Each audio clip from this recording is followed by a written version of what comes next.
Салам достор, мен Замир, спорт клуб Ахиллестин машыктыруучусу болом. Эшикте кыздарга кантип өзүн коргонуучу 3 ыкма көрсөтүп берем. Биринчи ыкма мен ученицам менен силерге көрсөтүп берейин. Фарида.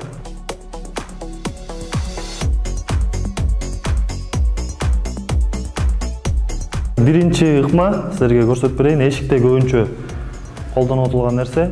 Так, артынан келип кызды кармаганда, артынан кыз чыкана уруп, кайрылып, анан пахка тийип качып кетсе болот бул эмеден.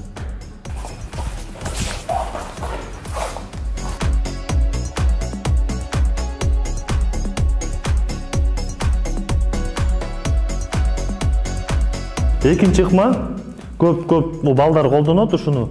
Так, башынан кармап, ылдый эмеде. Берден силер өйдө чыкканга аракет кылбайсыңар, ошол жерден эле пахка уруп, колуңар менен, болгон күчүңөр менен раз уруп, жылып, берден тепкенге аракет жок болуп калса, түртүп, болгон күчүңөрдү колдонуп, качып кеткенге аракет кыласыңар.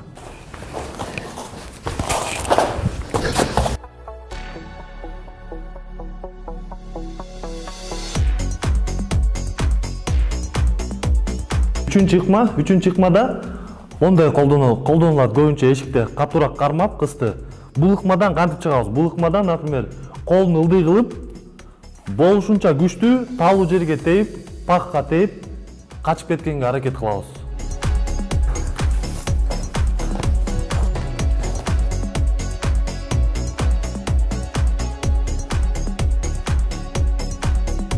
Мен силерге 3 ыкманы көрсөтүп бердим. 3 ыкмадан сырткары силер колуңарда эмне болсо, ошолор менен колдонсоңор болот.